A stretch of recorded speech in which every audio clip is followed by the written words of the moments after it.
Hello, everyone, and welcome to Sundays Are for Contemplation. I'm your host, Sof. This is Nicole, and we're here today with Lisbeth Luft. How are Hello, you?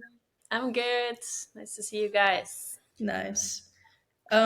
So Lisbeth, what is it that you do? What kind of artistic medium or why am I so bad at asking questions today? It's a thesis. We Yeah. haven't. Our brains are dead. Take over, Nicole. What is it? How about we just start with who are you? What do you do? How do we know each other? All right, I can do that. I'm a photographer. I'm from Germany, but I live currently in or between Barcelona and Brazil. The Mhm. majority, or my base is in Barcelona in Spain. And yeah, I've done photography, I think, for like 10 years, but started kind of more uh, professionally or more serious about it in 2016 when I started studying at art school in the Netherlands. And Mhm. I, found a fresh focus there. Before that, I used to live in the States in New York, and I was doing a lot of hobby photography. And also already as a kid, I feel like I was always drawn to that medium by just documenting the world around me and the beauty in it. And yeah, I really enjoy talking to people, meeting new people, and documenting life wherever.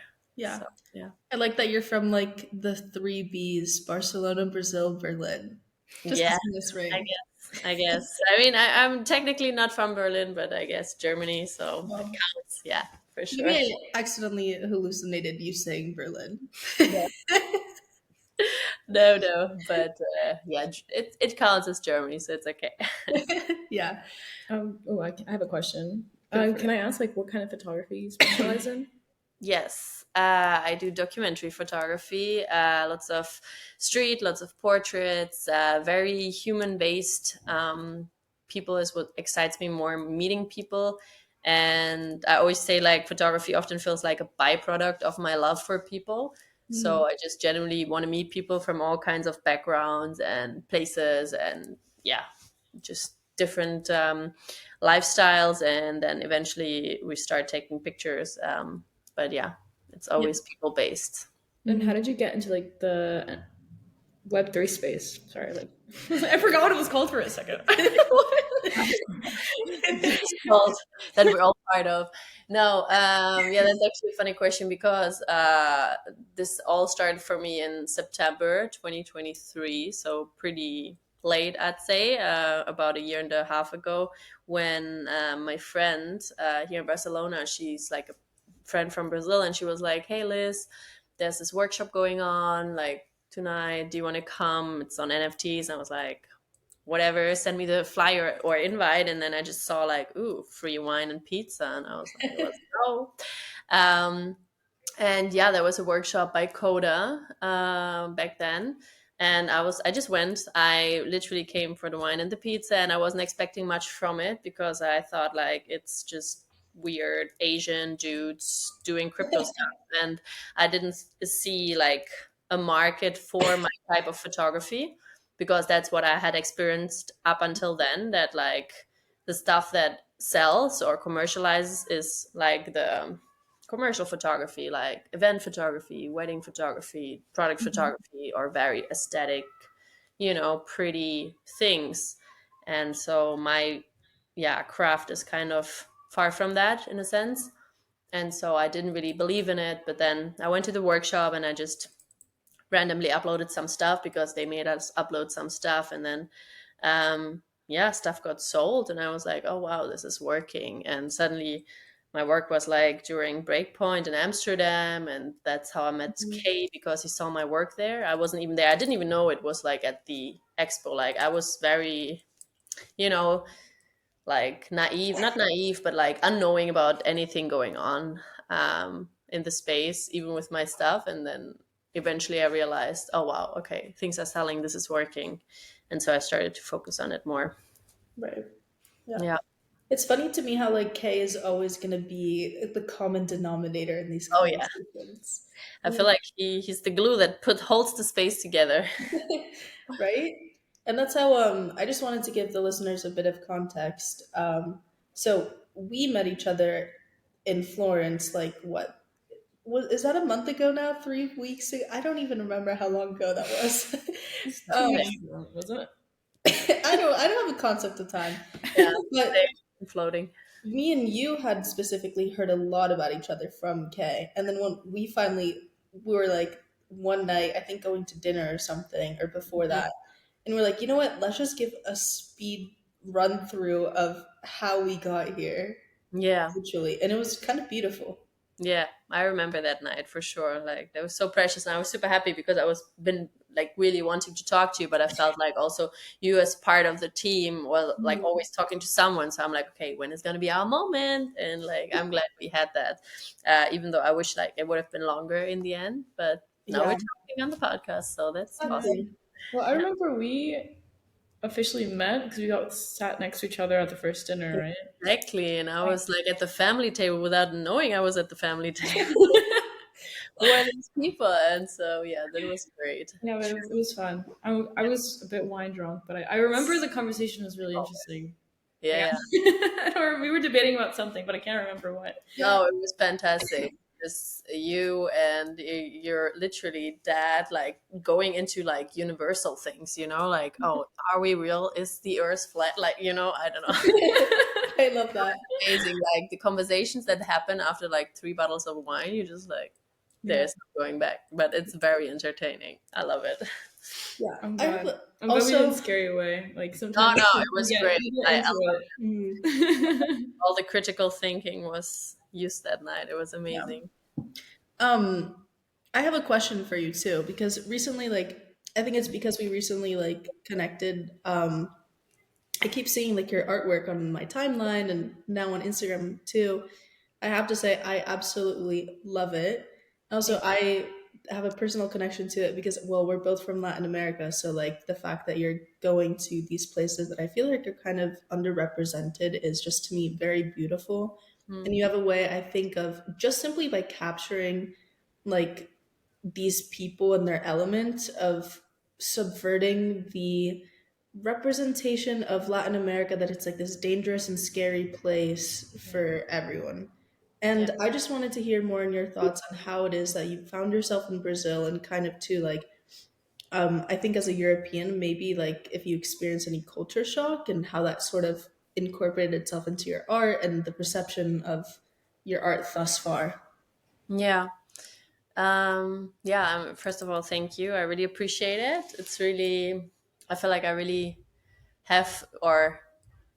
I really found my world when I first went to Brazil, I think, which was in 2019, was during my exchange. I Mhm. was the first person of my school who did an exchange in Brazil. Everybody would just go to New York or like Paris or Amsterdam, all the fancy places that were safe and that were already had been explored. And, it was just like they had expectations and people who went there before. And then I was just like, okay, I'm going to Rio. And everybody was like, don't go, like my teachers, even like my parents, friends, teachers. I was like, dude, aren't you supposed to like, you know, tell me to go because this is literally our partner school, right? Like Mhm.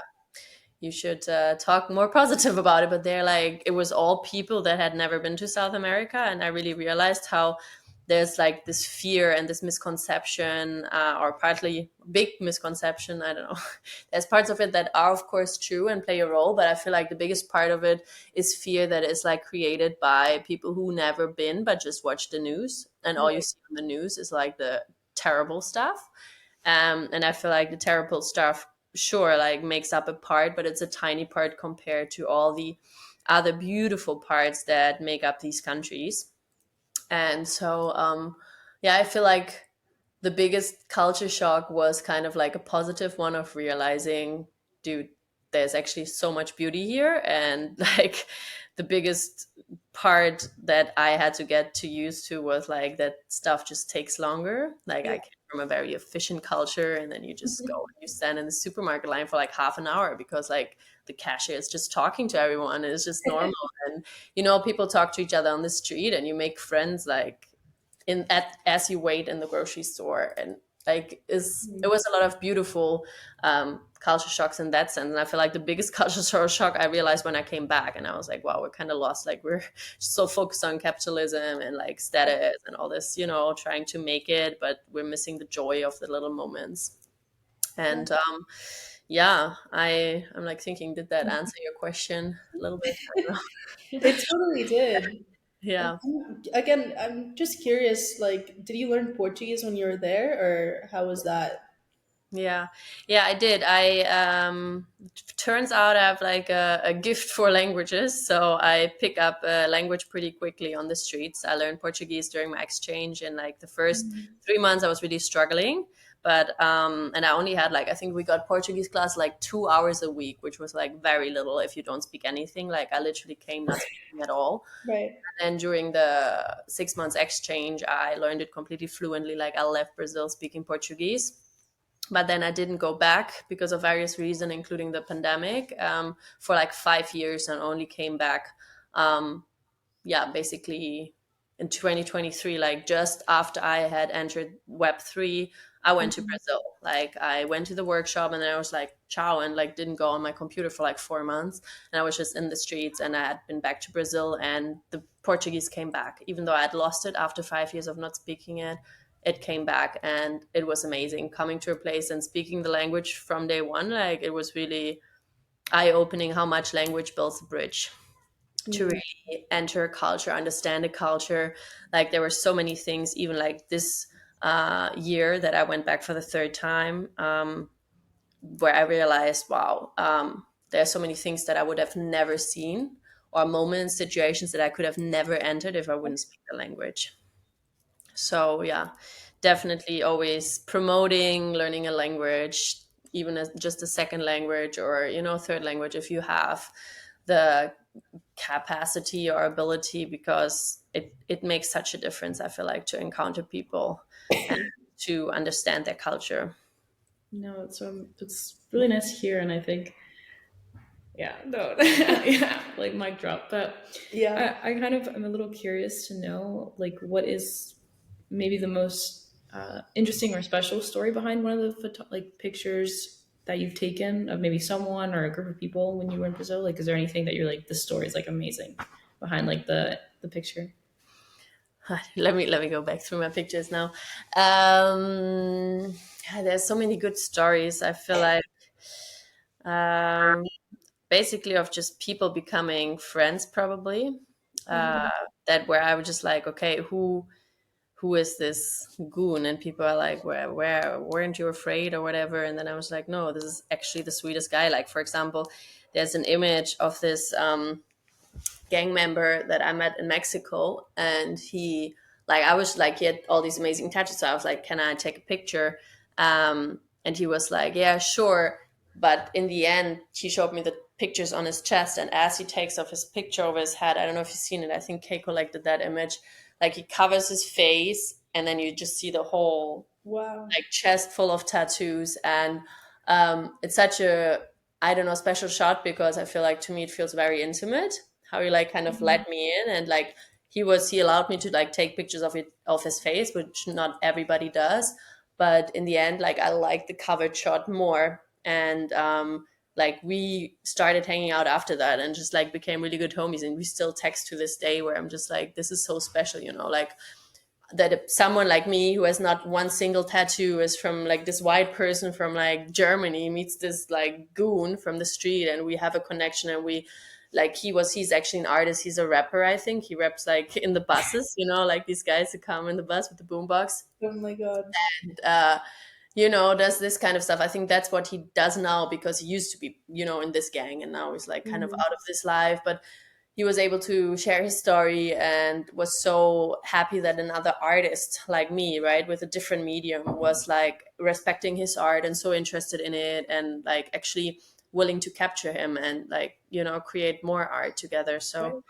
I always love these connections now, when there's like a true connection made with people that you wouldn't necessarily expect, I guess, to connect. How is it that like you met him, for example? Like, how do you find yourselves in these situations? Because for me, it's like like again, like a big thing to say, and like I guess in Latin America is just like be very careful of like where you're going, like who you're, I don't know, hanging around with, and even for again like your belongings as well. Like in Brazil or Argentina or wherever, they're like don't go out with your phone on the street, but you're here with the camera.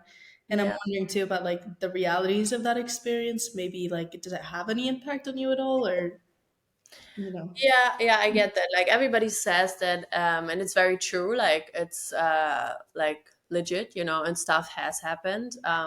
But always in a sense of me also kind of understanding that, yeah, of course, like the system is broken. People are really poor. Like I would be stealing too. I don't know. Like what can I say, right?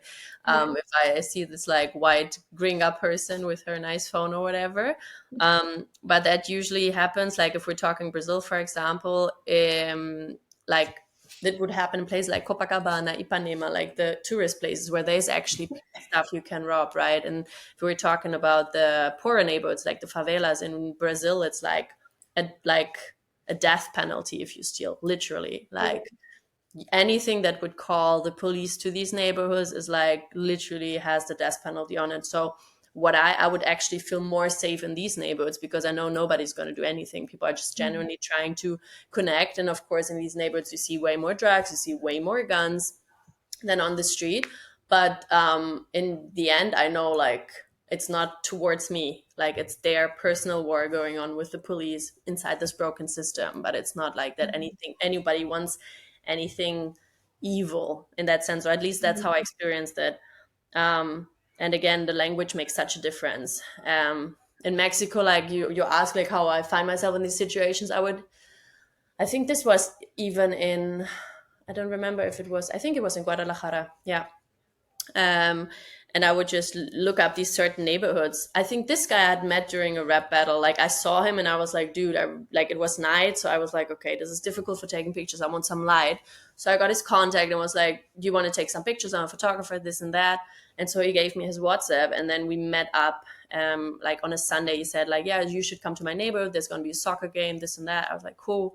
And so I met him, and he actually had brought some friends, and I don't know, like it happens like this. They tell me where the good places are or do my research, because I'm trying always to, yeah, find the life that actually happens, not go to the place that everybody already goes to. And it's just like you and a bunch of Asians taking selfies, but like the genuine stuff is what I'm looking for. So you got to talk to the locals.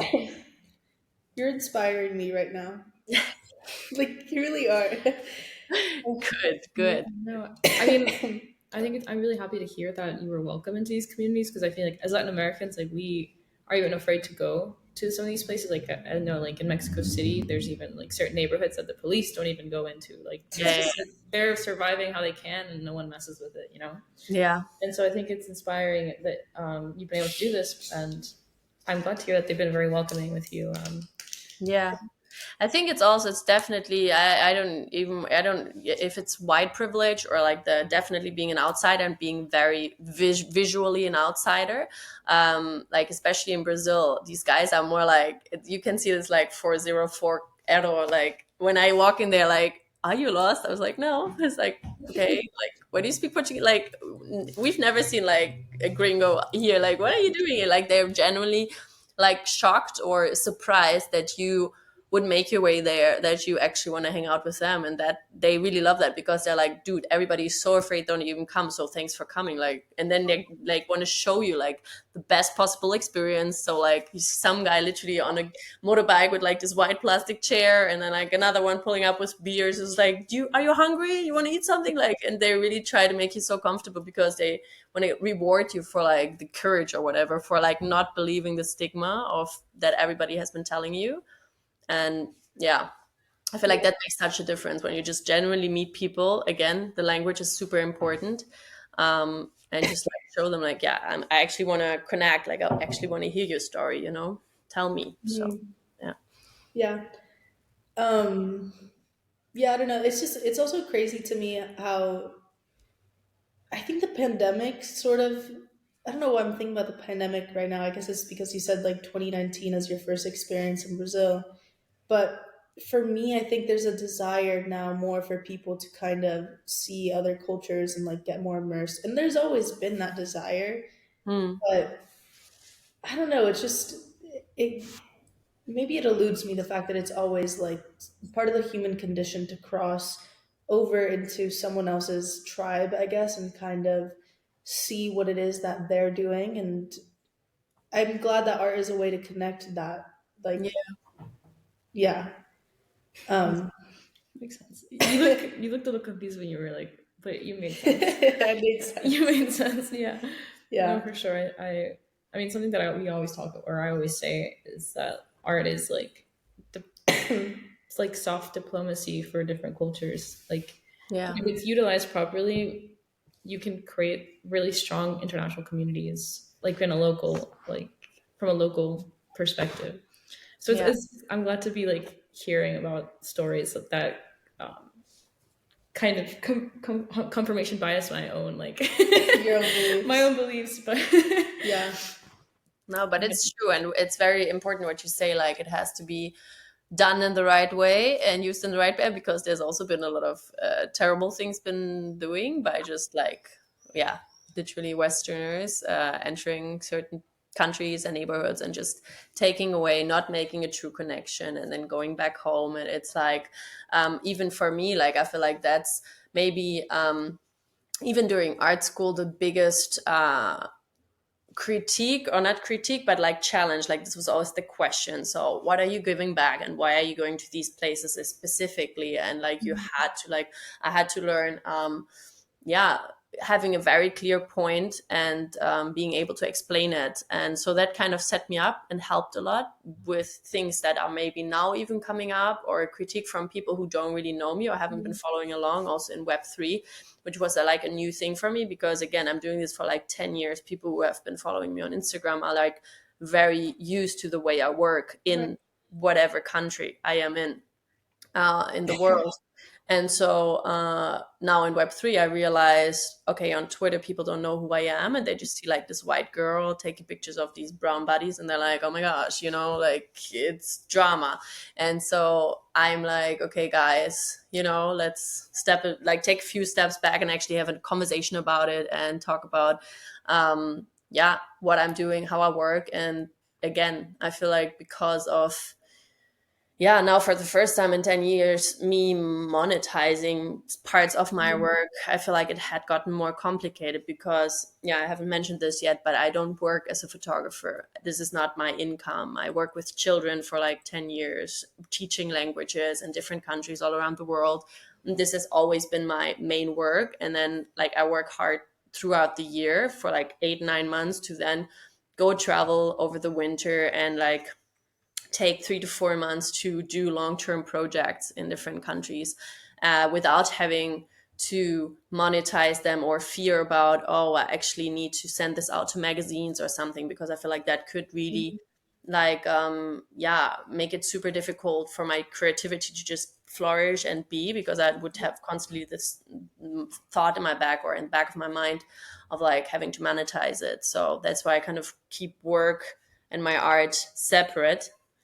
And only like, yeah, about 1.5 year ago, when I started into Web3, I'm like, for the first time, like selling photos now, and so I feel like there has been some questioning in that I've been now trying to navigate the best, also Yeah. again, because it is very people based, people from different cultures, different countries, different communities. And so I'm noticing how money like complicates things at times as well.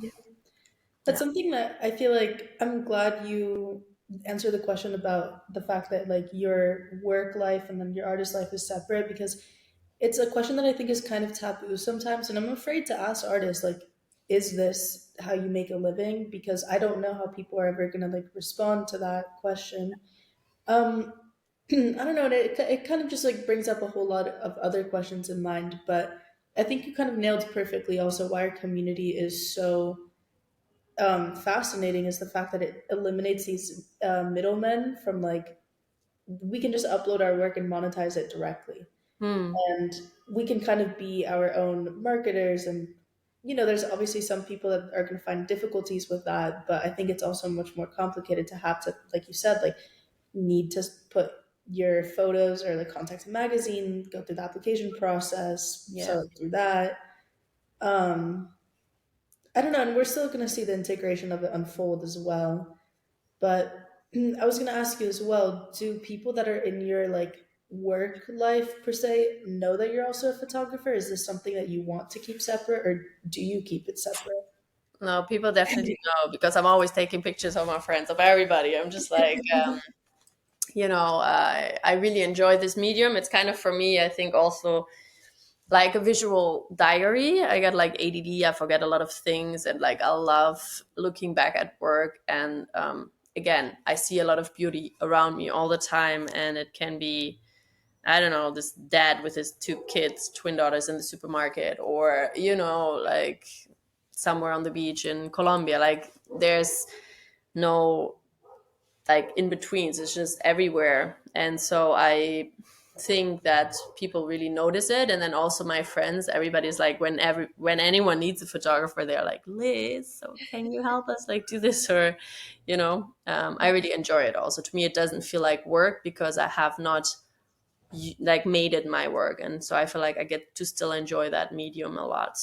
Right. Yeah, no, I mean, I was gonna say, right now, like, I'm working on my thesis, and it's actually about art, like political art and censorship. But and one of the things that I kind of, or how I broke it down is, there's different kinds of censorship, and like one of the ones that I identify as like self-censorship. So I kind of like what you said about, not having to rely or change your art to match like certain standards to like be able to sell it. Like it really like struck a chord with me because I was like, huh, like, Hmm. yeah. So I just like a comment to like go back to what you were saying before, but yeah. Yeah. By the way, My brain just is just thinking about thesis. That's it. Same. no, it's okay. But just so I understand, by censorship, you mean like I think I didn't understand what you meant by that. Yeah. So I mean, my thesis is based off of like political censorship. So it's like how governments, well, just censorship in general, but there's like different types of censorship, right? So like political censorship is maybe like governments that maybe block information or art or like ban things.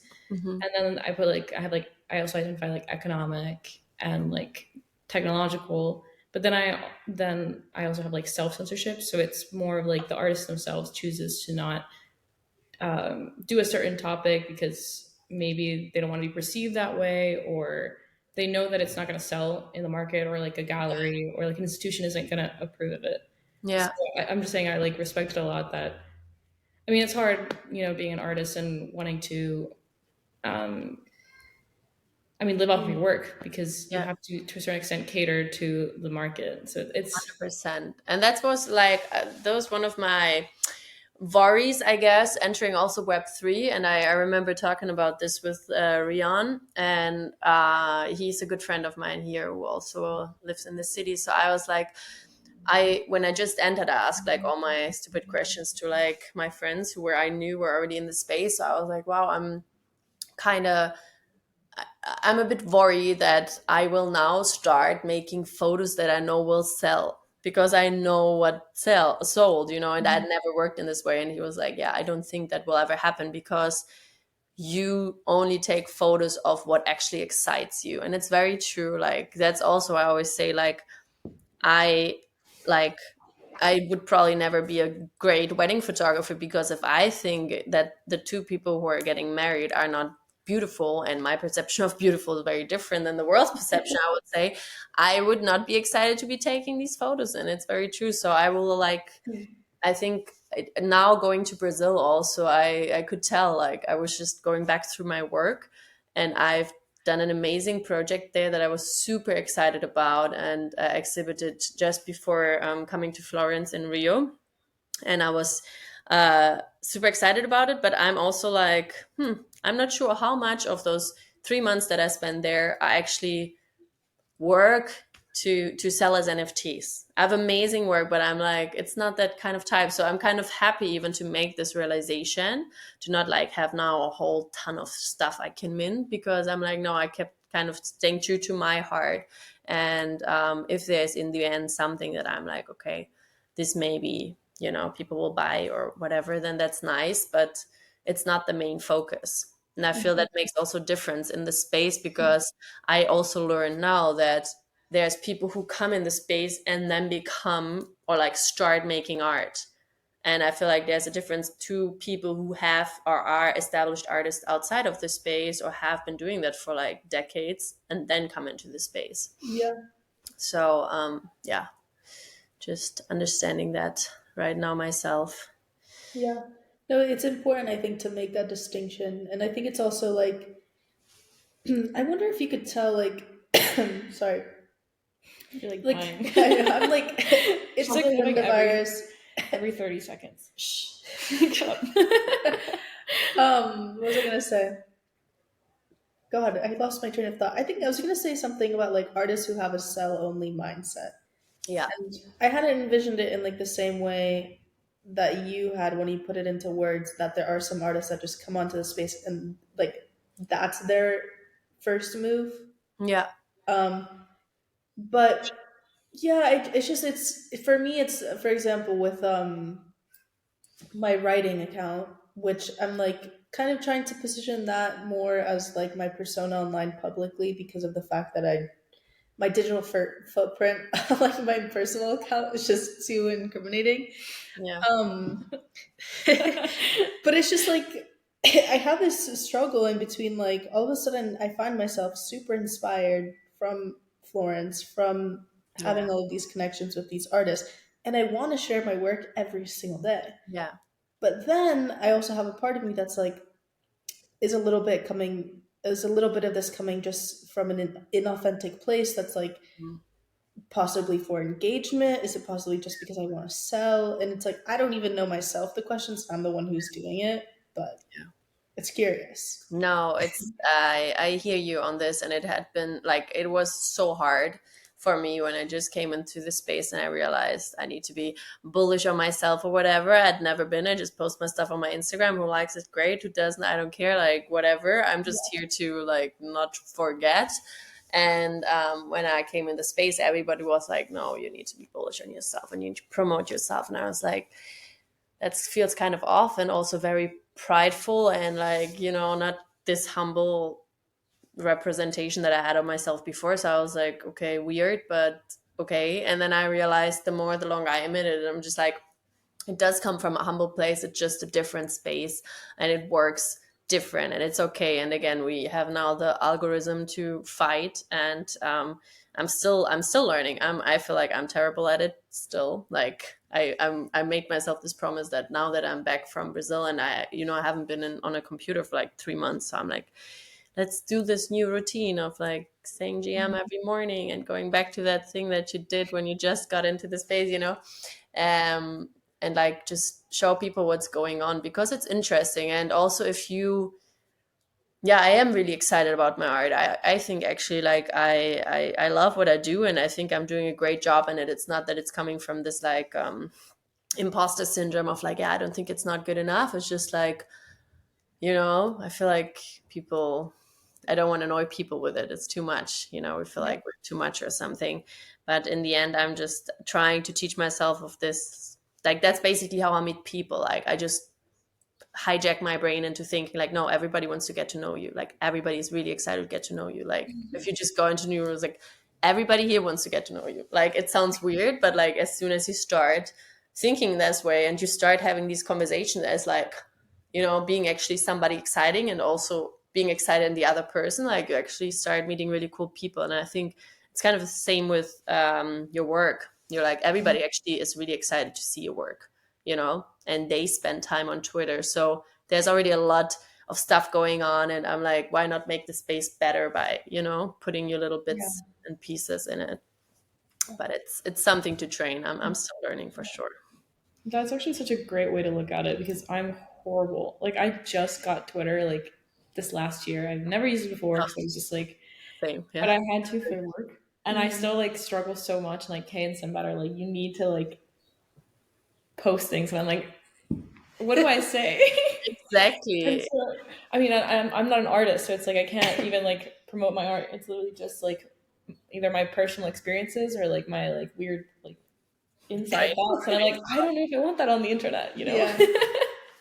I feel you. It works also so different. I feel like compared to Instagram, it's such a different social media. And when I Mhm. got on it, I was like, this feels so off. And I had such a hard time. I really had to learn it. But I gave myself kind of like a year and be like, okay, if it doesn't work in a year, you could just like leave it, but just like be consistent for a year. And now I kind of realized, or like I noticed the rhythms of Twitter and like, the art and actually people showing up and who is who. I feel like that was the most like the hardest part for me to understand who is who, because everybody has like just add-on names and like pictures random, and I'm like, who am I even talking to? And I come from this very one-on-one person, let's meet on the street type life, and now I'm like, who are all these people? And it's just everybody seems to be knowing what's going on and like talking. I remember the first dinner that we had here in Barcelona with like all the people that I didn't know back then. And it was like Rian, it was Lizan, it was Kay, it was Kim Ozabi, and it was like all these guys. I had no idea who they were, and they were dropping all these names. It's like, yeah, and Lobra has been saying that, and Fabi 14 has been saying that. I was like, who are these names? And I was just like quietly drinking my wine and just nodding. I was like, I don't know what's going on. So Yeah. I feel like understanding the space and this time of like when to say and what to say is hard. Yeah. So I hear you. It's a Well, learn. I mean, we're hoping that we can change that a bit because I understand sometimes I feel like the space is too, everyone's super friendly, but they are very much in their bubble. Like, Yeah, and so it's kind of Mhm. hard for as an outsider to kind of, I mean, that's for any sort of like yeah, group community. or even friend groups, like it's kind of hard to come as an outsider. So I Yeah. think it's something we got to work on.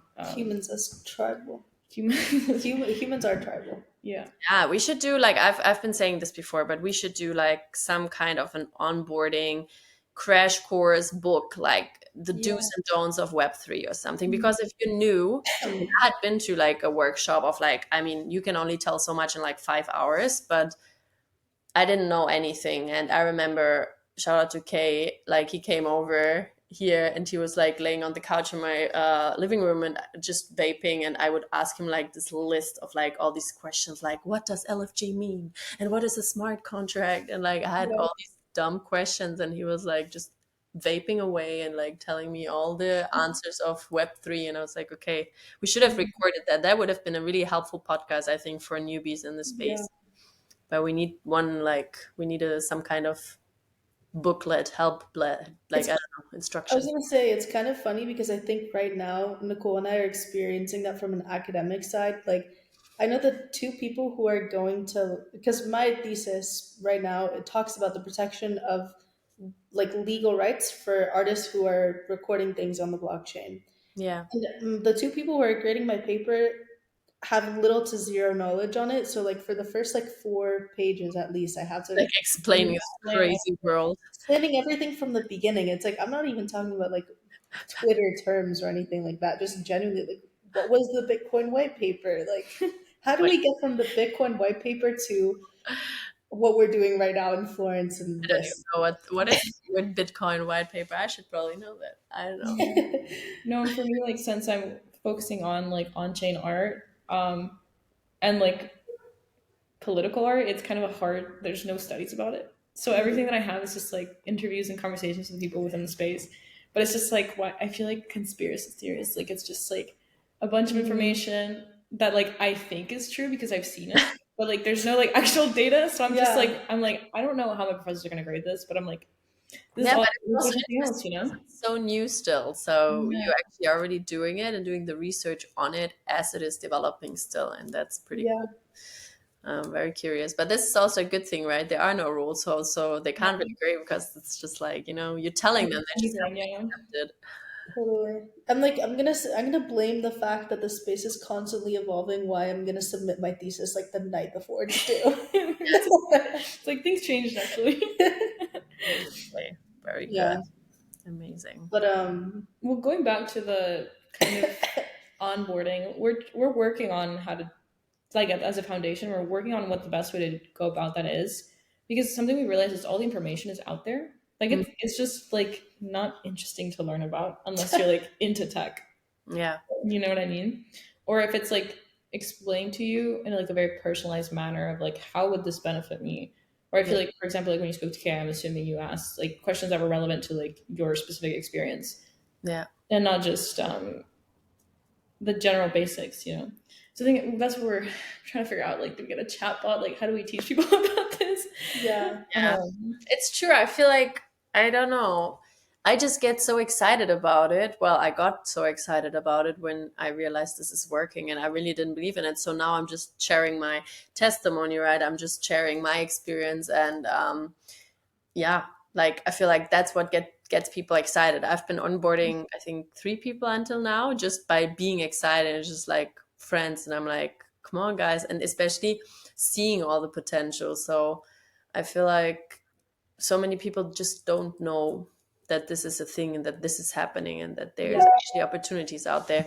And it really, for me, I feel like I'd never believed in it because I had tried it like 10 years ago, and I was doing these little like print sales, and people were like, what do you mean $30 for a print? That's a lot. And I'm like, okay, then I'm not even going to offer it anymore because you like obviously are not valuing the art. Mm. And now when I entered this space, I'm just like, oh, wow, I had no idea that there are people who actually value the art to the point where they are willing to pay a good amount of money for it and be like, no, I actually want to like thank you for offering it because it has been blessing me. And I'm like, wow, this is such a different experience to what I'm used to, Yeah. Um, It's again too with like compared to the traditional art world, it's like the traditional art world. I didn't realize how much of it was tied strictly to like investing in it as yeah. like a financial product almost. Yeah. So I think the community that we're all in right now, there's a lot more people that are genuinely in it because of the art, because of the stories. Yeah. And for me, that's something that like, Yeah, that's after the crash. Everyone yeah, after of the crash, course. everyone that was in it for money left. So now it's just, I mean, that's my analysis. Yeah. Again, we don't have any proof, but we Yeah, have. no proof, but Yeah. from And what I I mean, noticed. it's interesting as well because that's art to me is like the conception of it. It's something that I think I'd like write one sentence about it in my paper as well. It's just like when you're making the analogy between the traditional art world and the digital art world, sort of, um, there's always going to be art as an investment. I think in our what's it called in our last interview that we did with August, he's a notable collector, Yeah. and he was saying how it still is like a good investment. Like you just have to like choose something that you love, believe in the story, and then of course because of the fact that like crypto is at the foundation of it, it depends on the market as well. Yeah. That turn, but it's just like I don't know. It's interesting how like it intertwines and like yeah, yeah, Well, yeah, I mean, it's.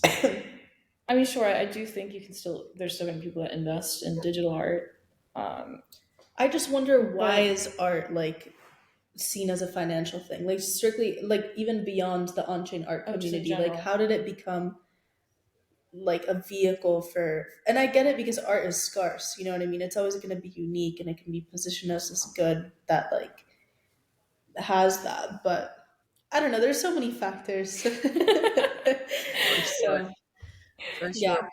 Where can I find this interview, by the way, the one with August? I would yeah. love to listen back to it. So we're available on Spotify under Sundays Are for Contemplation. Nice. And then we might be on Apple Podcasts as well. And we're trying, Might. we might be. I haven't checked it. We're trying to, she just Expand. touched the table as if she heard the table. It's um, such a feminine urge to just say sorry if you hit like a. I know, It's like, literally. Um, we're yeah. going to try to upload these episodes onto YouTube as well. So, Okay. No, Spotify is great. Like, I will definitely check it out because I had so many fun conversations with August during Primavera yeah. Digitale, and it was, yeah, such a pleasure to meet him in I person. think he shouts you out at the end of the episode, Yeah, I actually. think you did too. Nice. Yeah. I will listen to it. Yeah. He has a little list and shouted people He out. was so cute. He wrote it down on a notebook It was paper. so And cute. Oh just my god, I love him. So sweet.